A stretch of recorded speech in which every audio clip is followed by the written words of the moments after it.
estás? Buenas tardes. Muy bien, disculpa que he llegado justito, justito. No pasa nada, ocurre. ¿Qué tal? ¿Cómo estás? Bien, bien, aquí, con ganas de escucharte. Eh, Nos están comentando aquí en cuanto te esperaba, de dónde está conectando algunos de las personas que están ya en la Ah, sala, unos de Colombia, de Madrid, así que wow, qué bueno saber, ¿vale? muy bien. Voy a recordar, es que yo no lo sé cómo se fija el nombre arriba. Entonces, durante la charla que vamos a estar haciendo, siempre voy a estar recordando porque hay gente que entra en la mitad de la conversación y no sabe de qué estamos hablando.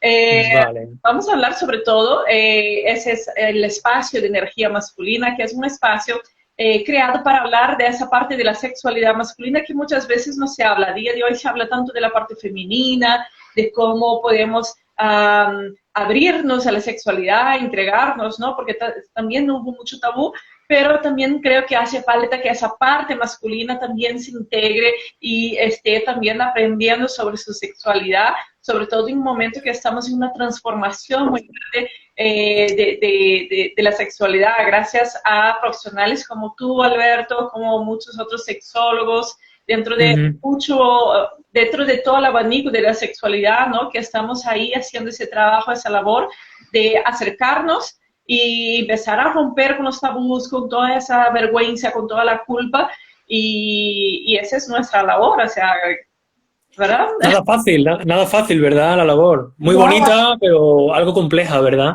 es muy compleja, mira que porque mucha gente, ¿no? Principalmente en el mundo donde suelo moverme, mucha gente dice, ay, qué bien hablar sobre sexualidad y demás. Eso está muy bien y ganarás bien, ¿no? Y yo, mira, el sexo vende mucho como publicidad, como muchas otras cosas, pero la educación Sí. sexual, no, es otra historia, ¿no? Porque mucha Es gente otra historia. es enterarse, ¿no? Y es verdad que el porno o esas imágenes tan agresivas venden mucho, pero no es el sexo y no es esa sexualidad real, ¿no? Entonces, ahí Ujú. está nuestra labor, realmente. Totalmente. Además, como el porno, como tú bien dices, es un tema súper recurrente que yo estoy seguro de que tú ya lo has hablado con gente. Pero siguen siendo, de hecho, bueno, al hablar de porno normalmente, entre tú y yo y cuando nos hablan, no, cuando nos juntamos gente del mundillo, nos solemos referir a un tipo de porno muy específico que es el porno más comercial, seguramente el porno que proviene de Estados Unidos, que lo mueven grandes industrias y tal.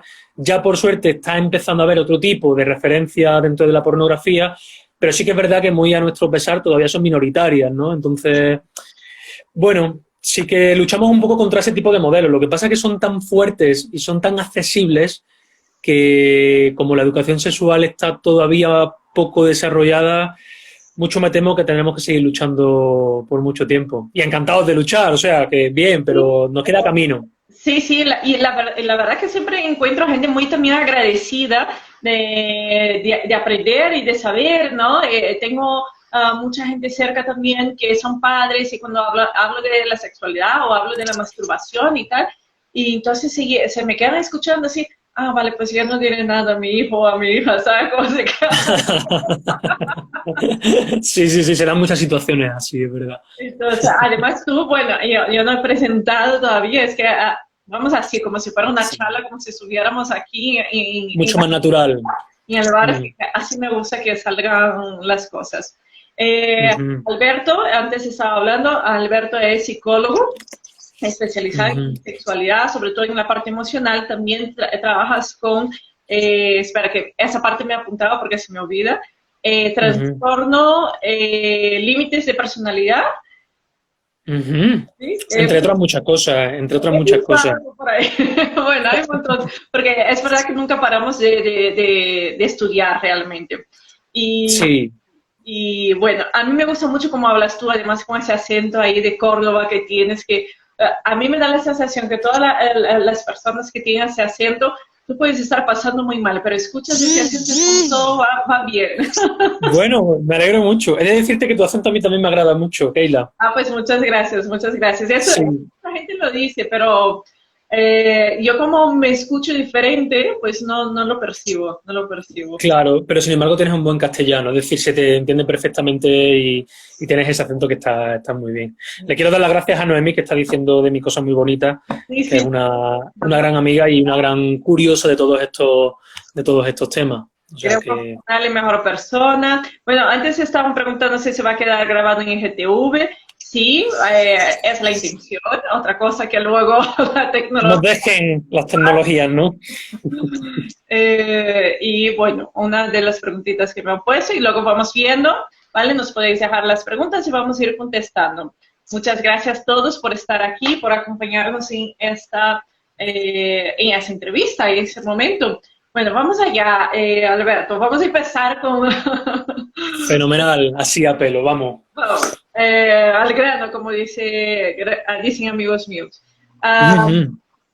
A mí me gusta sobre todo, y la idea es entrevistar a hombres porque quiero saber también cómo vosotros estáis viviendo toda esa revolución dentro de ese contexto que estamos viviendo, desde el empoderamiento de la mujer, que la mujer está cambiando, que la mujer también está buscando otras formas de disfrutar de su sexualidad, muchas veces también dejando a ese Ujú. hombre un poco más apartado y bueno, Ujú. mucho la sexualidad es mía y aquí, ala. Eh, Totalmente. yo llevo los pantalones, ¿no? Es un término machista, pero ahí también, bueno, luego voy a introducir la siguiente pregunta, pero me gustaría que nos contara tú cómo lo vives, no solo como Sí. sexólogo, pero como hombre también. Vale, pues me gusta mucho que me pongas en esta tesitura porque quiero lanzar un pequeño aviso antes de empezar a hablar y a meternos en este tema, porque al ser hombre y al hablar de estos temas, puede dar la imagen o se puede creer que yo sirva como alguna suerte de ejemplo o algo así, y quiero avisar que nada más lejos de la realidad, precisamente porque cumplo con el estereotipo prácticamente completo de hombre privilegiado. Soy hombre, blanco, cis, hetero, no tengo discapacidad, no me salgo mucho del canon de belleza en cuanto a formas de cuerpos y cosas así, con lo cual no me queda mucho por deconstruir todavía. Soy consciente de que soy un hombre privilegiado. Me falta ser rico para cumplir con absolutamente todos los privilegios. Vas a Y me llevar da, un coche de estos grandes. exacto, exacto. Y me parece que con mi profesión va a ser complicado. Entonces, ese privilegio no lo voy a tener, pero por lo demás sí que es verdad que soy un hombre que he nacido donde he nacido, tengo la identidad que tengo, la orientación sexual que tengo, es decir, privilegiado o típico. Entonces, no me gustaría que yo tuviera o que alguien se creyera que soy un ejemplo de nada, porque me queda mucho por deconstruir y de hecho pues cada día voy aprendiendo cositas, ¿no? De hecho, las cosas que me quedan por deconstruir seguramente sean las más difíciles porque son las que tengo en mi inconsciente. Uh -huh. Las que detectas son fáciles de cambiar. Las que no detectas tienen más que ver con que a veces no sabes muy bien por qué te posicionas en contra de algo y te preguntas, ¿pero por qué me molesta que esto se esté dando así? ¿Por qué me molesta que estos cambios empiecen a venir ahora? Entonces, ese es el proceso realmente complicado. Y pues bueno, yo creo que es una cuestión más de actitud, de decir, bueno, voy a estar abierto a que mis cimientos ideológicos y de mentalidad se puedan tambalear y puedan cambiar. Y después no es tan difícil el cambio, sino la predisposición Uh -huh. al cambio. No sé si me estoy explicando, que ya empecé a hablar, que Sí, sí, sí. fréname cuando quieras, Keila, que aquí cojo carrerilla y bueno. Sí, me parece súper interesante.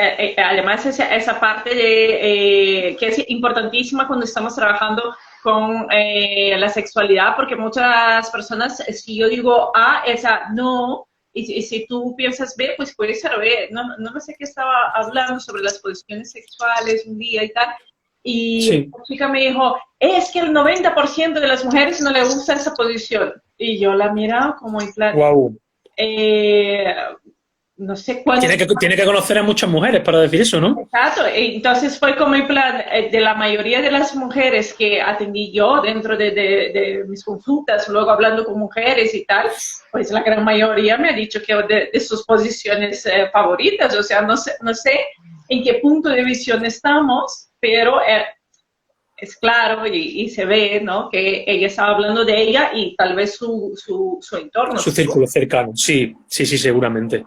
Eso es tan importante también, o sea, que yo diga, es así o no es así, suelo tomar mucho cuidado y no pongo porcentaje, oye, pues hay mujeres que sí, hay mujeres que no, porque cada uno es único y es diferente y piensa diferente y tiene creencias y pensamientos diferentes. Entonces, claro que generalizamos normalmente, pero, no, pero es eso, generalizar. Cada uno luego tiene su punto de vista. Claro que por supuesto es enriquecedor, tú que has conocido, que tienes la parte de científica, de saber, y eso que dices, oye, mira, pues yo también tengo que deconstruir algunas cosas, ¿no? Es importante. Y de hecho toda la vida, Keila. No creo que termine de construirme nunca. O sea, y no pasa nada, quiero decir, no, pues quizá los hombres que nazcan de estas nuevas generaciones, pues seguramente hombres que estemos en proceso de construcción tengamos más herramientas para ayudarles a ellos a construir una masculinidad algo más adaptativa, que creo que es lo que quizá adolezca un poco. Sí, sí. Me encanta porque además tú tienes un lenguaje, una forma, porque hablas también con adolescentes, a clases de adolescentes, y entonces hablas de esa naturalidad que muchas veces hace falta, ¿no? Porque hay muchos también psicólogos y sexólogos que hablan desde una técnica y es como en plan, madre mía, ¿qué me estás contando? Sí. De lo que cuentas, ¿no? Entiendo a lo que te refieres, sí. Sí, sí, sí. Bueno. De hecho, desde mi punto de vista, ahora que has tocado este tema de la educación sexual, me apasiona la educación sexual. Bueno, es decir, yo trabajo en una clínica que funciona a través de videollamada, que se llama Psico, ¿vale? Que es de psicología, pero atiendo a casos que normalmente tienen que ver con dificultades eróticas, problemas de desvinculación emocional, bueno, todas estas cosas, ¿vale? Que están, digamos, dentro del ámbito de la sexología. Y por otro lado también trabajo en un centro de menores infractores, o sea, cosa que no tiene nada que ver con la sexualidad, pero también en ese ámbito, como en cualquier otro donde haya jóvenes y adolescentes, sí que también cuando hay oportunidad se meten estas pildoritas de educación sexual que siempre son bienvenidas y yo creo que siempre son bien recibidas. Sí. ¿Qué sucede? Que tuve la suerte de formarme con grandes profesionales de la sexología que ya estaban percibiendo que la metodología de la educación sexual, que las herramientas que teníamos, que el enfoque sobre todo, no estaba siendo correcto, porque para que algo podamos decir que es correcto, se tiene que materializar en la realidad. Y la realidad nos decía que las enfermedades de transmisión sexual, por ejemplo, si nos vamos a lo más genital, ¿vale? Las infecciones de transmisión genital, que es, digamos, el término más correcto, sí, que no estaban disminuyendo en algunos ámbitos, que había más conductas de riesgo en otros ámbitos, como en el de ciertos rangos de edad. Seguíamos teniendo muchos embarazos no deseados. Y no solamente eso, ya si nos vamos al plano emocional, pues que seguíamos repitiendo patrones de conducta que creíamos extintos, pues como los mecanismos de control, especialmente ahora pues a través de las nuevas tecnologías. Dame tu móvil porque si no me lo das es porque no confías, es porque tienes algo que ocultarme. Todo este tipo de cosas que digamos que parece que en algunos casos hemos evolucionado algo, ¿vale? Pero en otros casos seguimos todavía con bastante camino que recorrer, tal como decía antes. Entonces, una de las cosas que me enseñaron a mí y a los de mi promoción también fue que el enfoque no tiene que ser desde el yo soy el profesor, yo vengo aquí a enseñarte a ti, desde una posición súper jerarquizada, de una comunicación súper vertical, sino yo soy un chico que vengo a hablar con vosotros y con vosotras, no a vosotros y a vosotras, porque como sea de la forma que voy a hablaros a vosotros y a vosotras, en poco tiempo los pierdes, porque es muy fácil que los chicos y las chicas piensen, ya viene aquí el tío este a darnos la chapa, a decir que follar es peligroso, a decirnos que tengamos cuidado, a que utilicemos el condón, a ponerle un condón a un plátano, a hacer una risa, y creo que la educación sexual es algo bastante más profundo que eso. Exacto. Entonces, bueno, está cambiando la educación sexual, por suerte. Por suerte. Bueno, no nos desviemos del tema y no me has comentado sobre tu masculinidad todavía. O sea, bien. Porque si no nos perdemos. Y yo también voy por las ramas y es como... Lleva razón. Con todas las preguntas que te tengo preparadas. Mea culpa. Pues hablando de las masculinidades, de las nuevas masculinidades, por suerte yo creo que es una expresión, ¿vale?, que cada vez está tomando más fuerza, que cada vez seguro que la gente lo escucha con más frecuencia. Lo que pasa es que me parece un término, el de nuevas masculinidades, que es un poco incierto, ¿vale? Yo diría masculinidades más visibles, porque nuevas no son. Siempre ha habido masculinidades que se han dado de forma diferente a lo normativo, lo que pasa es que han sido clandestinas, han sido poco mostradas, han sido, pues digamos, en contextos mucho más íntimos. Pero estamos empezando a visibilizar una masculinidad o unas masculinidades que se salen de la norma, afortunadamente. Y me refiero, por ejemplo, a mí que me gusta mucho el tema de lo emocional, me refiero a hombres que expresan sentimientos y emociones de una forma algo diferente. Y bienvenido sea, hombres que lloran sin ningún problema, hombres que expresan sus miedos, hombres que no tienen la presión de tirar del carro en todas las situaciones, de aparentar tener una serenidad y una, en estos casos, mal llamada fuerza. Por suerte está emergiendo pues un tipo de hombre más diverso.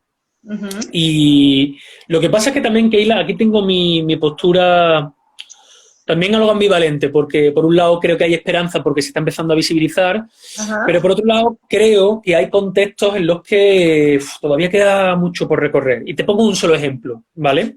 Vale. Como yo te he dicho antes, soy un hombre muy prototípico, muy, pues ya te he dicho, hombre blanco, cis, hetero, sin discapacidad, sin enfermedad ni trastorno mental, que también es importante, y además aficionado del fútbol. ¿Vale? El fútbol es un ámbito, tú eres brasileña, seguro que conoces la dimensión que tiene el fútbol a nivel social y a nivel de influencia, ¿verdad? Sí, totalmente. Aunque no te guste por ser brasileña, seguro.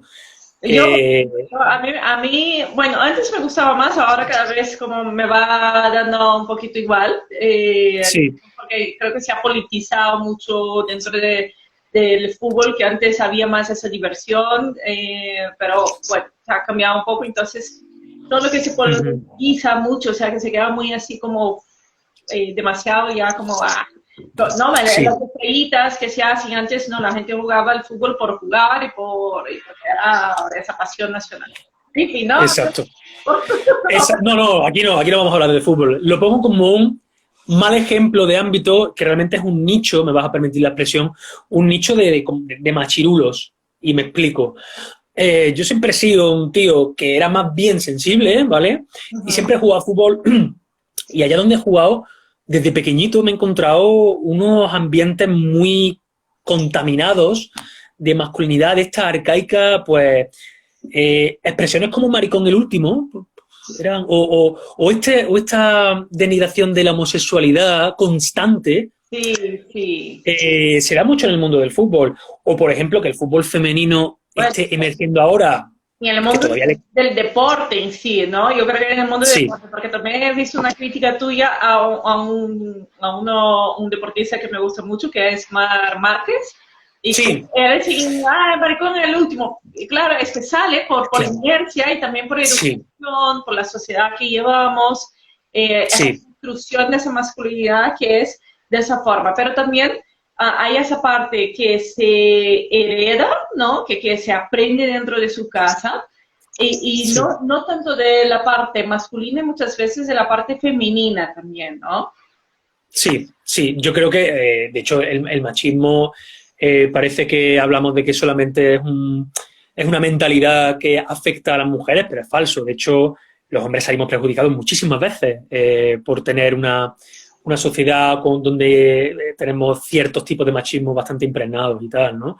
Antes de que se me pase, me costó mucho hacer la crítica a esta Mar Márquez porque me parece que es un chico muy abierto de mente y simplemente eligió unas palabras malas, ¿vale? Sí. Pero precisamente por eso, pues también es una especie de decir, ostras, incluso este chico que tiene esta mentalidad que es joven, tiene ya esa abertura, tiene ya ese... Sí. Pero yo creo que por inercia, ¿no? Ya no es tanto por por pensar de esa forma, y sí por una frase que se dice como y llevamos a broma, ¿no? Entonces, exacto. Todavía hay esa limpieza que hacer que nos cuesta. Y es súper joven, o sea, es una generación... Es súper joven. Sí, esto que escucháis es mi perro, ¿vale? Disculpa. Pues no solamente con el tema de la homosexualidad, sino con otros temas que también denotan una masculinidad, pues, por ejemplo, lo que yo llamo el juego del rol dominante, pues esta actitud que muchas veces tomamos los hombres de que allá donde llegamos tenemos que hacernos notar, tenemos que dejar nuestra huella, tenemos que captar la atención, pero captar la atención de una forma muy concreta. como dando a entender de que tienes poder, de que tienes tal. También sucede mucho en mundillos como el del fútbol o el de cualquier otro así deporte que sea mediático, ¿no? El No machivero. sé si sabes por dónde voy. Sí, sí, sí, el yo puedo con todo, el aquí estoy, el me da igual todo, bueno, este tipo de conductas que se van, como tú dices, heredando también. Es muy difícil que teniendo en casa una referencia masculina así, pues la pueda llevar a cabo. Sí que es verdad que fuera se ven, si tienes suerte y si el contexto te acompaña, pues puedes ver diferentes modelos, pero sí que es verdad que todavía está muy, muy arraigado. Vamos, y en mí mismo también está muy arraigado, ¿eh? A veces en momentos que uno no toma conciencia de lo que está haciendo, no es raro que algunas veces pues tire de alguna expresión pues que no vaya realmente con como yo pienso, pero ya te digo, a nivel inconsciente, ¿no? Sí, hay mucho, y en la mujer también, que era un poquito lo que iba a continuación, Sí. ¿no? Que es esa parte donde la mujer también, no solo se haya masculinizado, que hay, por eso quería saber de tu visión de la masculinidad, qué es ser masculino, y hay esta parte donde la mujer se masculiniza, Sí, se masculiniza, sí, creo que sí, sí. Y no solo eso, es el rol donde la mujer exige del hombre que tiene que ser de esa forma. ¿Me Claro. explico? Sí, perfectamente, perfectamente.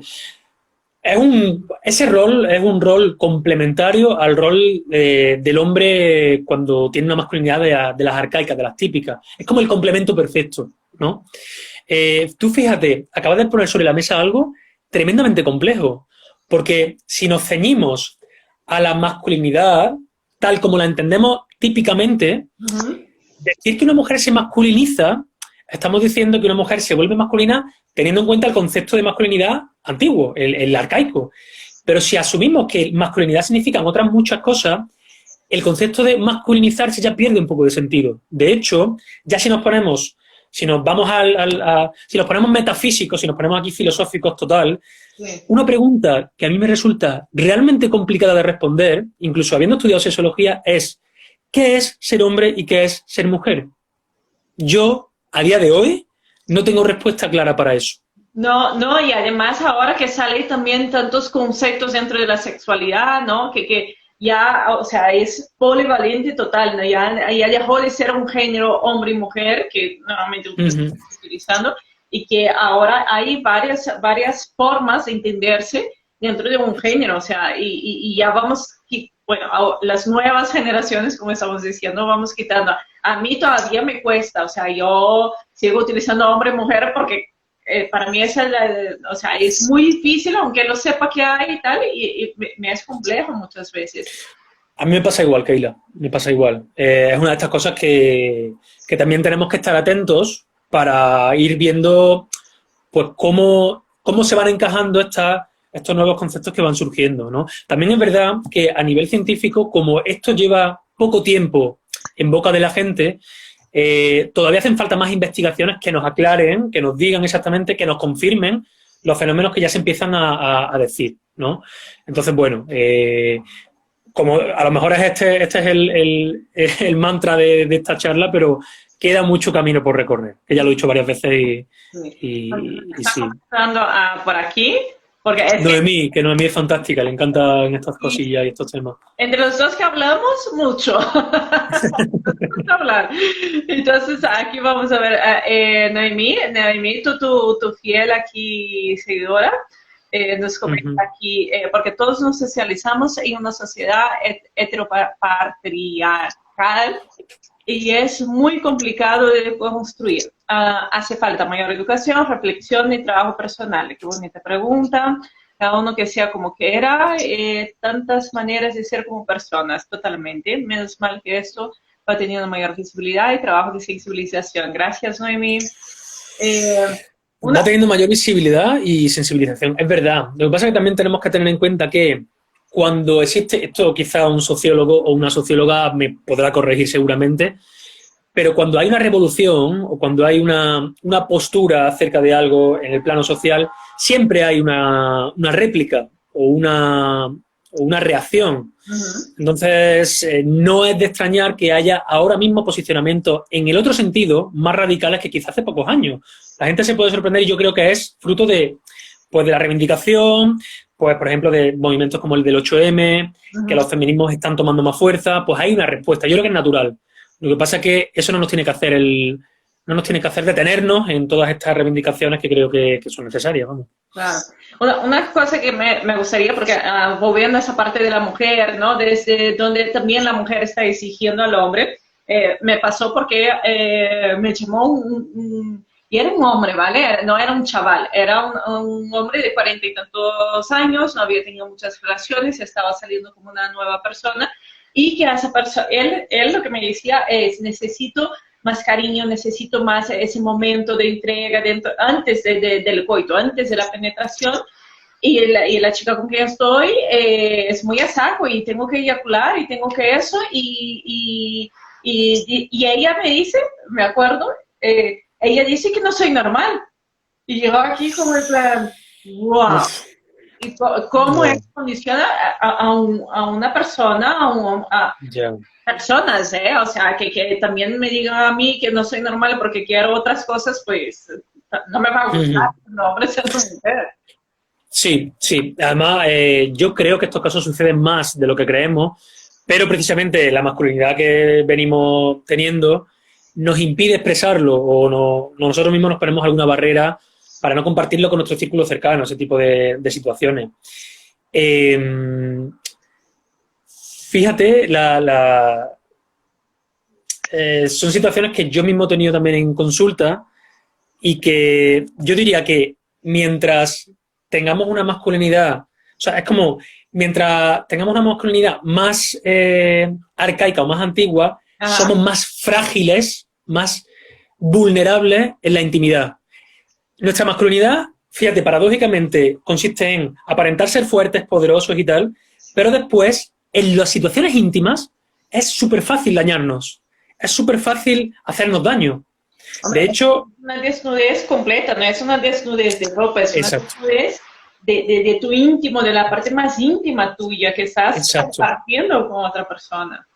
Claro, exactamente. Y cuando te desnudas por completo, salen a relucir, evidentemente, tus inseguridades, que han sido tapadas con la máscara, pues, del machirulo, del tal, que es una máscara muy recurrente, que te salva de muchas situaciones, pero que después no es real. Es algo que después en las situaciones íntimas ya salen a flote, pues, tus verdaderos dotes, ¿no?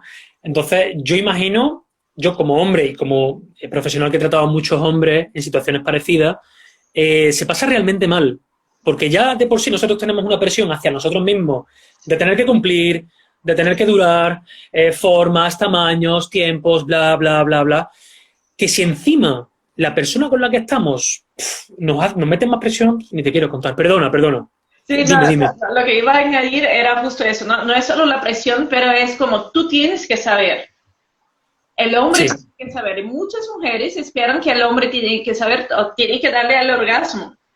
sí, Y sí. eso, Está jodida la cosa, Keila, porque como tú bien sabes, en el mundo de la sexualidad, los hombres no abundan mucho, ¿eh? Somos pocos, somos poquitos, sí, sí, sí, somos sí. poquitos. Y bueno, a lo mejor esto es un cliché, Ajá. pero es un chascarrillo que también suelo decir muchas veces cuando hablamos de estas cosas. A ver. ¿Qué diferente es ser sexólogo hombre y qué diferente es ser sexóloga mujer Ah, en ambientes informales? Sexólogas mujeres me decían a mí un poco de cachondeo también, ¿no? Que en ambientes informales conocían a un chico, a lo mejor, y cuando le decían que era sexóloga, pues el chico se acojonaba un poco, le daba un poquito de miedo. sí. ¡Hostia! Que esta tía sabe y que yo aquí no me puedo venir arriba porque me corta las alas rapidito. Y yo le decía que soy sexólogo, pues lo que causaba era curiosidad e incluso atención. ¡Hala, sexólogo, qué guay! Y me empezaban a preguntar. Son como dos reacciones que, por supuesto, son generalizaciones, pero ahí están. Ahí hablas de ligar, ¿no? De querer tener una relación con alguien. Sí, O, sí. De conocer gente, de contexto en los que conoces gente nueva. mira, Sí, de conocer a gente que he escuchado a muchos colegas también que normalmente así, en plan de barecitos y tal, como que van un poco a saco, como y también hay esa parte de acojonamiento. A mí me pasa más la parte de acojonamiento. A lo mejor mujer, pelo corto ya es como ¡paz! ¡Guau! Esta tía a mí me da vueltas, sí, sí, sí.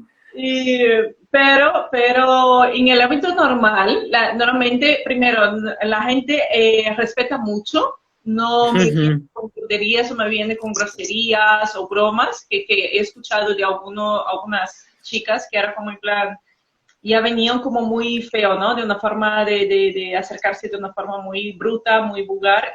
Conmigo nunca Sí. ha pasado, siempre de una forma con mucho respeto y con mucha curiosidad, como tú lo decías. Yo he vivido más de la forma más masculina, pero luego he estado con una persona así que ha pasado que la persona tenía tanta presión y que esa noche no pasó nada más porque no.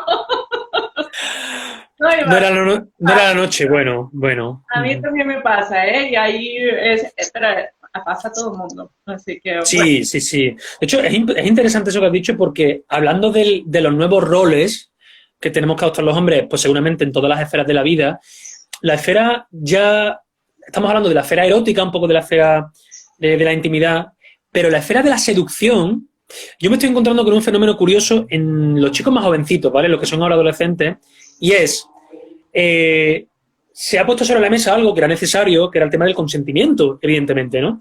Y ahora los chicos están un poco, algunos, confundidos porque no saben exactamente de qué forma pueden jugar a este juego de la seducción sin importunar, sin resultar maleducados, pero mostrando la intención de que hay una persona que le agrada. O sea, no saben exactamente moverse en esta línea, que reconozco que a veces puede resultar confusa para mucha gente, en la cual ser respetuoso, respetar los espacios de la otra persona y al mismo tiempo mostrar un interés sano, ¿vale? Oye, interesante eso, porque antes cuando hablaba que tú tienes que desconstruir algunas cosas y me han venido cosas que a mí me han pasado en ese sentido, que era como, por ejemplo, una persona que te pide un beso y es como, no me pidas, dame el beso, y es como, y si no me da el beso, es como que falta actitud, y es como, y es tan importante lo que estás diciendo, esa parte del sentimiento y hasta dónde teníamos esa balanza.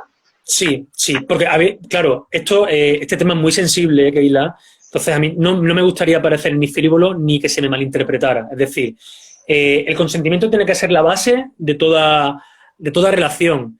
¿Qué sucede? Que no es un problema tanto de consentimiento, el problema que tenemos los hombres ahora, sino de cómo se establece ese consentimiento. Tú imagínate que nos ponemos en la literalidad más absoluta en el consentimiento. Sí. Hola, Keila, me gustas. Me están entrando unas ganas de besarte del 70%. ¿Qué te parecería si me besaras? Tú te vas corriendo, seguramente, ¿verdad? Que estaba mejor yo ahí tomando mi cervecita tan tranquila sola. Totalmente. Entonces, claro, esto es una exageración, ¿no?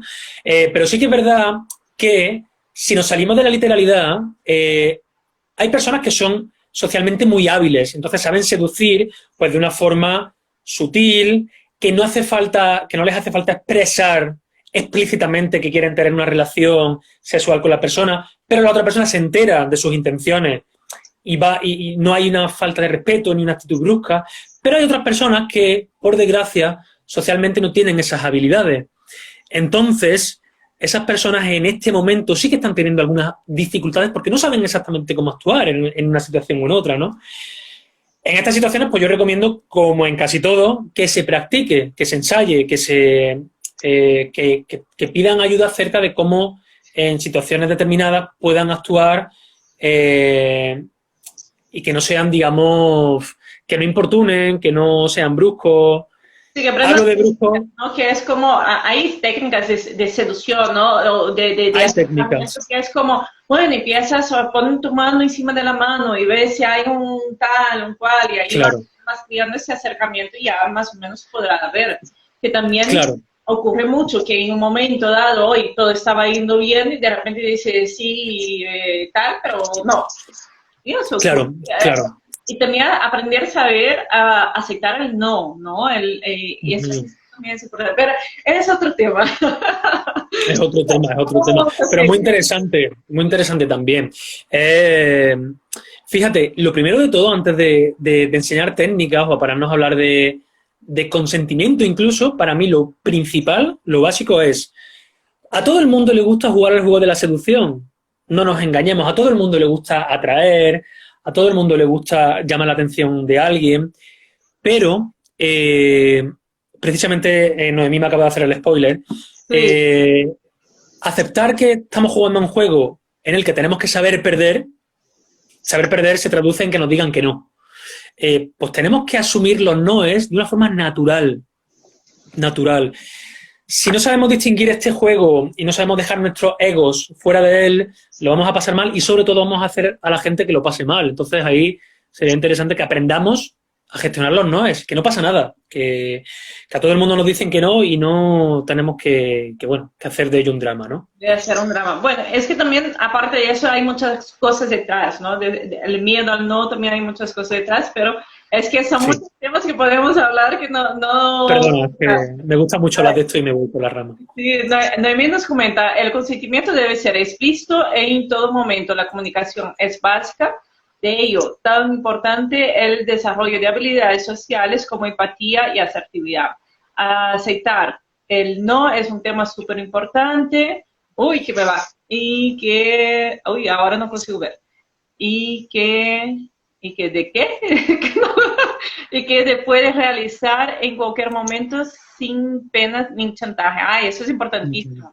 La chantaje, sí. Las culpas, ¡guau! Tanta cosa que podemos hablar. Bueno, hay una cosa que quería preguntar, de tantas.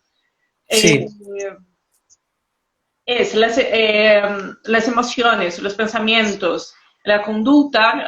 Tú que eres psicólogo, sueles trabajar y demás, pero dentro de la sexualidad, cuando hablamos de deseo, que antes era entendido como la libido, no encaja en esas partes. ¿De dónde viene el deseo? ¿De dónde se trabaja el deseo? Porque supongo que tú como sexólogo muchas veces tendrás esa consulta, o sea, no tengo el deseo, principalmente ahora en ese momento que hemos pasado de tanta incertidumbre, de tantos nervios, ¿no? Sí. El deseo de repente desaparece, pero no es un botoncito que de repente damos aquí, ahora tengo deseo, ni nada más de los orgasmos va a venir hoy, ¿no? Caléntate, por favor.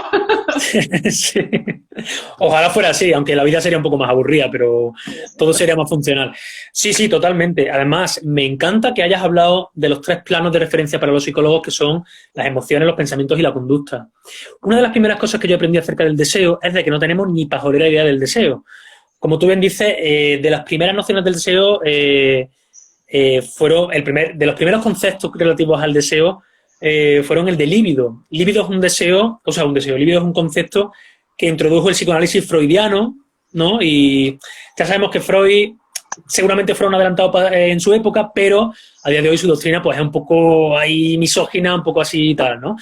Entonces... Pero habló de sexualidad en aquel entonces, ¿no? Así que, sí. Fue rompedor. Exactamente. Y claro, el deseo, si hablamos de 3 planos, el de conducta, emoción y cognición o pensamiento, si nos imaginamos esos 3 planos como planos independientes, bueno, más que independientes, diferentes, que interactúan entre ellos, si esos planos los tuviéramos, digamos, paralelos al suelo, desde mi punto de vista, el deseo sería un plano que rompería los 3, que los atravesaría los 3. Ajá, vale. Que no lo conforman ninguno per se, pero que está relacionado con los 3 o que se manifiesta en los 3. Uh-huh. De ahí, eso, desde mi punto de vista, es la clave de por qué es tan difícil el lidiar con el deseo o por qué es tan complejo. Y de hecho, los problemas relativos al deseo, muchos de ellos vienen por la voluntad de alterar el deseo y la imposibilidad de hacerlo. ¿Cómo sería nuestra vida si pudiéramos dirigir nuestro deseo a nuestro antojo? Que dijéramos, pues hoy me apetece que me gusten los chicos.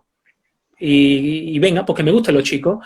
Hoy me apetece el BDSM, que no me gustaba ayer, pero hoy me pone, venga, tal, ¿no? Uh-huh. Y la dificultad es que no podemos alterar nuestro deseo, por lo menos a voluntad, ¿no? Lo interesante es hasta qué punto afectan nuestras experiencias personales en nuestra configuración del deseo, hasta qué punto existen componentes biológicos, puros y duros, ¿eh? Hasta qué punto existen componentes congénitos o genéticos en nuestra configuración del deseo. Esas son preguntas y son cuestiones que todavía se están investigando y que todavía nadie sabe muy bien. Porque el eterno debate o la eterna pregunta de ¿el deseo está condicionado por nuestro ambiente, nuestro aprendizaje o por nuestra dote biológica? Es un debate que todavía no se ha resuelto y que le queda todavía rato. Porque vamos cambiando, vamos evolucionando, también el tiempo y las experiencias cambian y eso también creo que Claro. afecta mucho porque son, ¿no? Hay cosas que dices, pues antes me gustaba eso. Una de las cosas, y ahí me puedes ayudar un poco, por ejemplo, mujeres que fueron casadas y tal, y luego por traumas y por cosas que con relaciones masculinas decidieron ser lesbianas, pero no porque les gustaba o les llamaba atención antes, simplemente fueron conociendo y de repente han dicho, pues mira, es que como me va mejor aquí, me quedo por aquí. Sí, sí. Es curioso, ese tipo de casos a mí me generan mucha curiosidad y en su día me puse a indagar un poco, tampoco a un nivel muy profundo, es verdad, a indagar un poco porque me llamaba mucho la atención. Digo, porque si eso sucede así, se presumiría un componente de voluntad a la hora de definir tu orientación sexual, ¿no? Uh-huh. Sí que es verdad que cuando ha habido casos registrados de ese tipo de situaciones, se ha indagado en la personalidad o se ha indagado un poco en la historia previa de esas personas, vamos a poner que es una chica, ¿no? Uh-huh. Y se asumía que había una parte de atracción por la chica que estaba latente, pero que no había aparecido antes. Y a lo mejor el hecho de divorciarse o de tener una experiencia mala con ese hombre, lo que ha hecho es catapultar esa parte que estaba latente y, digamos ponerla a flote. En el otro lado de la moneda, vamos a decir, están casos parecidos que han llegado a decir, me encantaría que me gustaran las mujeres, pero, chico, no hay forma. Incluso que prueban, incluso que dicen, hostia, voy a probar y tal, y no hay forma. Entonces, es tan complejo este mundo del deseo que todavía, o sea, tenemos que ser humildes. Desde el punto de vista más científico de la sexología, tenemos que ser humildes porque es algo de lo que no se sabe nada. Y, de hecho, la forma de investigar, ¿no? La propia configuración de las investigaciones científicas, no nos olvidemos que también tiene sus intereses, que el que te publiquen un artículo o no, también hay cosas detrás de eso, ¿no? Saber, ¿no? Lo que estás leyendo y de dónde está viniendo esa información. Claro, claro. Para que te hagas una idea, hace no demasiado tiempo yo estaba investigando a través de mi tesis doctoral acerca precisamente de cómo funcionaba el deseo. Y se me quitaron las ganas, entre otras cosas, porque, bueno, aparte de circunstancias personales, vi que era muy difícil de investigar. Yo animo a que quien tenga mucha motivación por el tema, que se ponga, porque lo que hay es poco y malo, desde mi punto de vista, ¿vale? A lo mejor otro académico me dice, pues Alberto, no llevas razón porque te has perdido al parte. Humildemente, lo que yo he visto, fíjate, hay investigaciones que se basan o presuponen que el deseo está en función de la conducta. Es decir, yo tengo X relaciones sexuales durante la semana, pues mi deseo funciona en X. O yo tengo tan nivel de masturbación en cuanto a frecuencia, supone que el deseo es alto o es bajo. ¡Buah! Me parece un despropósito, claro. Y ese tipo de artículos, ¡buah!, los he visto y no son artículos anecdóticos, son muy citados y los lee mucha gente, están en revistas que tienen mucho impacto. O, a lo mejor, eso es en el plano de la conducta. Si nos vamos al plano del pensamiento, de la cognición, pues pensar en tener relaciones ya se asume que eso significa que tienes un deseo alto. Pues no, tampoco funciona así, ¿no? Porque nos queda la parte de la conducta y también nos queda la parte de la emoción, ¿no? Porque pensar en tener relaciones, ¿qué es? Exacto. Porque yo puedo pensar en tener relaciones de una forma completamente fría. ¿Qué cuadro le pondría a la habitación en la que voy a tener relaciones sexuales mientras estoy?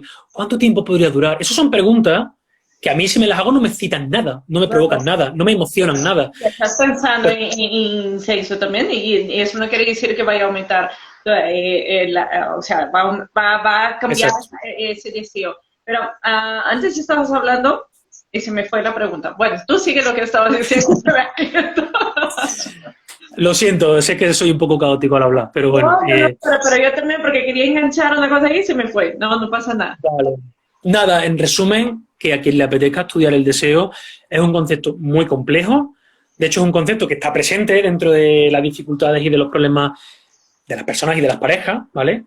Pero de lo que se sabe poco, es verdad que hay teorías, ¿vale? Para que le interese y sea un poco más friki de esto de la investigación. Ajá, Levine, tal como lo escribo con V, ajá. es uno de los que tienen una teoría que no está del todo mal, que a mí me resulta bastante bueno, que puede llegar a tener algunas carencias, pero dentro de lo que hay, de las más contemporáneas y tal, y habla de 3 componentes que, bueno, son un poco más complejos como para explicarlos aquí, pero le invito a la gente a que le eche un vistazo, ¿vale? L-E-V-E. Levine, Vale. Ujú. ¿vale? Para quien lo quiera buscar. Pero vamos, en general, ya te digo, poca investigación, no de mucho nivel, y por la forma, bueno, esto es un mal de las ciencias humanas, como este tipo de investigaciones son más cualitativas que cuantitativas, es como decir, para que esto tuviera, digamos, una acogida más generalizada en el mundo de la ciencia, si alguien lograra ponerle número a nuestro deseo, ya sería pues muy aceptado, pero es que eso no funciona así, entonces lo tenemos jodido. A mí, yo creo que, vale, está bien para quien le gusta ser tan científico y necesita los números y tal, tener una, pero ¿hasta dónde están realmente esas investigaciones? ¿Hay con quién se ha investigado? No es lo mismo que leer una investigación de Estados Unidos que Europa, porque son conceptos diferentes, son Total. educaciones diferentes, entonces es verdad que hace falta todavía mucho trabajo dentro de ese mundo. Hay Ujú. cosas que quiero preguntarte, Sí, que por favor. no es importantísimo, ¿no? Una de las cosas del deseo que quería preguntarte era justo eso, ¿no? ¿Desde dónde Sí. se saca el hombre tiene más deseo? ¿Realmente el hombre puede tener más deseo porque tiene una facilidad más a su sexualidad o por la educación? ¿Tú crees que va por ahí o cómo va? Pues yo creo que el motivo de la creencia generalizada de que el hombre tiene más deseo viene por una variable completamente cultural. Ujú. O sea, eh, yo creo que desde siempre, como el hombre ha estado en una posición, eh, vamos a decir, socialmente superior, ¿vale? Ha tratado de monopolizar el placer en él y en ser, digamos, el poseedor del placer y del deseo y de la iniciativa, ¿vale? A las mujeres les han cortado siempre, les han coartado, mejor dicho, Exacto. Ujú. en la intención, en ser directas, en determinadas actitudes. Cuando no han podido hacerlo a través de mecanismos sociales, culturales o religiosos, lo han hecho directamente a través de la ablación del clítoris, por ejemplo, como Sí. todavía tenemos culturas, ¿no? Ahora ya se empieza a luchar un poco contra eso y ya parece que hay pues otro tipo, hay más visibilidad de este tipo de actitudes en mujeres que son más directas, pues sí, bueno, más directas al fin y al cabo. Pero hablando ya de deseo puro y duro, eh, tenemos a nivel de consulta casos en los que no es raro, de hecho aparece con mucha frecuencia que la mujer suele tener un deseo en líneas generales bastante más alto en términos de frecuencia, de ganas de tener relaciones eróticas. Sí que se da un fenómeno que tiene que ver con el proceso de seducción que, desde mi punto de vista cultural, hablando de parejas heterosexuales que se empiezan a conocer y se empiezan a vincular, en esos momentos el hombre suele tener un pico, por supuesto generalizando, ¿vale? Suele tener un pico de deseo que cuando ya termina el proceso de seducción propiamente dicho y empiezan otro tipo de procesos, pues más de convivencia, más de ganar intimidad, de ganar compromiso, la mujer en esos momentos suele tener un deseo algo más elevado que el del hombre. Al menos en lo que uno más o menos lee y en lo que uno se encuentra en consulta, Cuando ¿no? llega el compromiso, o sea, cuando está ya ahí, ¿no? ¿Tú crees? Porque dentro de eso lo percibo, pero me da la sensación muchas veces que es por esa sensación de seguridad, ¿no? Que ya estoy segura con esa persona, entonces me abro, me puedo entregar, y ahí es cuando hay esa eh, esa entrega real, porque una de mis preguntas es, dentro de la masculinidad, dentro de lo que la mujer se está masculinizando, está actuando mucho más como el hombre, quitando un poco esa parte emocional, tipo, ay, no tengo que enamorarme, aquí es solo sexo y tal, ¿no? Como que ya va teniendo esa visión. Pero para mí es como, por mucho que se intente adaptar de esa forma, no es porque puede ser que haya ideas o creencias también mías dentro de ese concepto que es que necesitamos sentirnos seguras para estar o para entregarnos o para abrirnos a esa persona. Sí.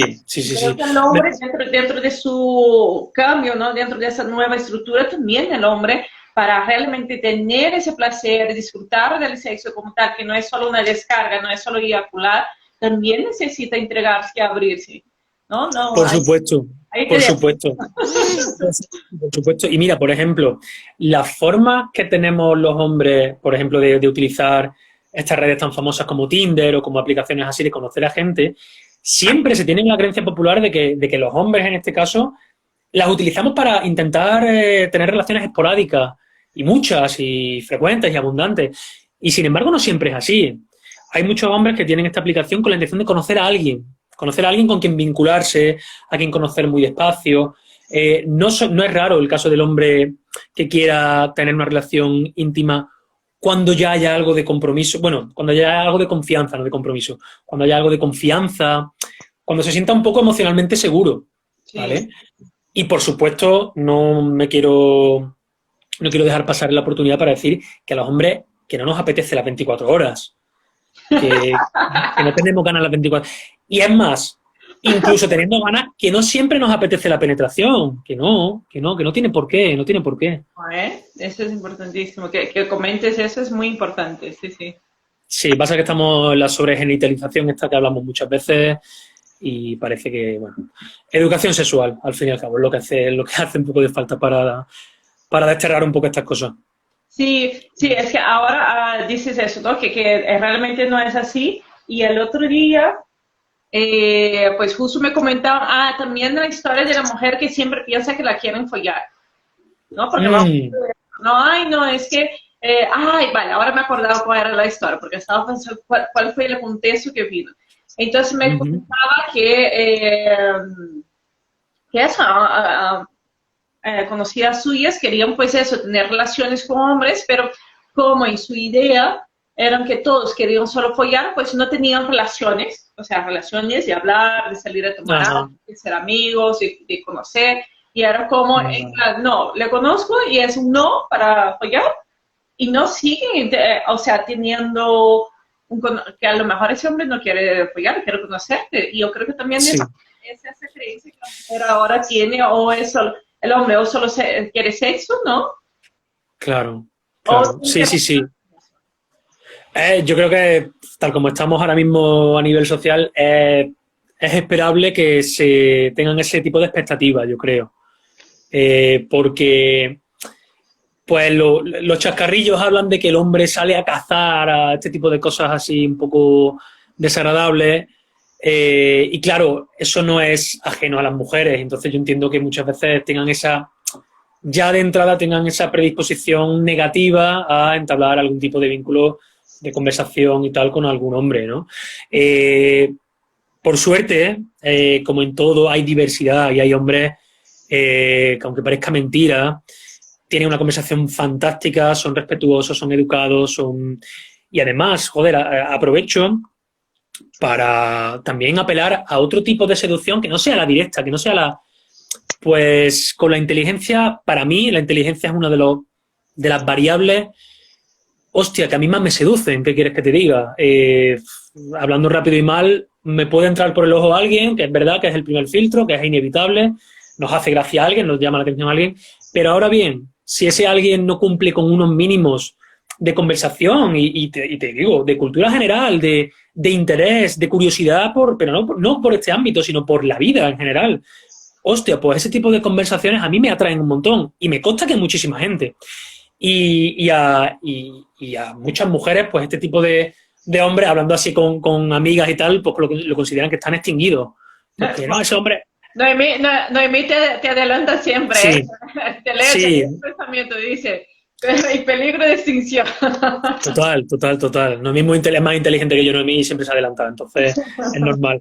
Sí, están en periodo de extinción. No tanto, ¿eh? Lo que pasa es que lo que se ve, lo más visible es el típico hombre con la masculinidad, pues con el cuerpo que le dice el canon, con el tal, tal, tal, con esta forma de seducir un poco también típica. Bueno, por desgracia estamos ahí. No lo sé, porque justo estamos hablando de eso, porque normalmente la cosa salió porque hablamos de la facilidad que tenemos, y yo tengo mucha facilidad para tener una amistad con hombres,